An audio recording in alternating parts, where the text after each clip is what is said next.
Vijayawada KBN కళాశాలలో నిర్వహించిన science expo గురువారం సాయంత్రం ముగిసింది. ఈ కార్యక్రమం అనేక నూతన ఆవిష్కరణలకు వేదిక అయింది. విభాగాల వారీగా విద్యార్థులు తమ ఆలోచనల ద్వారా అనేక సమస్యలకు పరిష్కారాలు చూపే ప్రయత్నం చేశారు.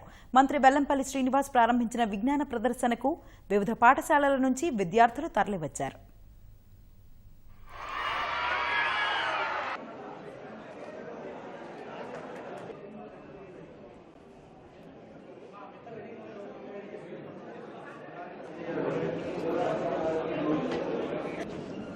చిన్న కొద్ది వార్తలు కన్నా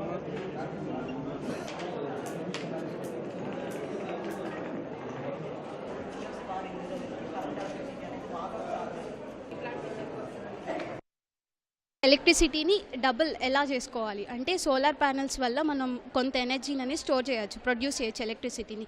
సో మనం దాని మధ్యలో కనుక కాన్వెక్స్ పెడితే అవి అలా వచ్చే రేస్ అన్ని కన్వర్జ్ అయ్యి మనకి ఎక్కువ ఎలక్ట్రిసిటీ, డబుల్ ఆఫ్ ఎలక్ట్రిసిటీని ప్రొడ్యూస్ చేస్తాయి. అదే దీని యొక్క కాన్సెప్ట్.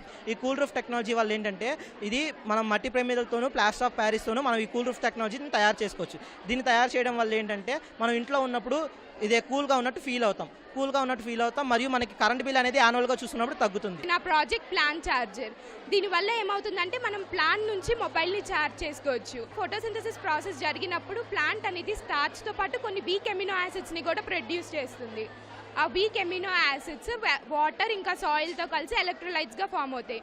దానిలో మనం ఒక జింక్ రాడ్ ఇంకొక కాపర్ రాడ్ పెట్టి ఎలక్ట్రిసిటీని ప్రొడ్యూస్ చేస్తాము.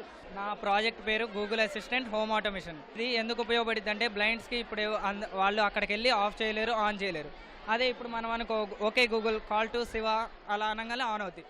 అలానే దీంట్లో కూడా అంతే, okay Google call to Shiva open gate, fan on అనగానే ఫ్యాన్లు ఆన్ అవుతాయి, మోటార్ ఆన్ అనగానే మోటార్ ఆన్ అవుతాయి, స్ట్రీట్ లైట్ ఆన్ అనగానే స్ట్రీట్ లైట్ ఆన్. అలా మన ఇంట్లో ప్రతి ఒక్కటి ఆపరేట్ అవుతూ ఉంటాయి. నాకు ఈ ప్రాజెక్ట్ బాగా నచ్చింది. దాని ద్వారా మొక్కల ద్వారా మనం విద్యుత్ అనే దాన్ని తయారు చేసి ఫోన్కి ఛార్జింగ్ పెట్టడం, అది నాకు బాగా నచ్చింది.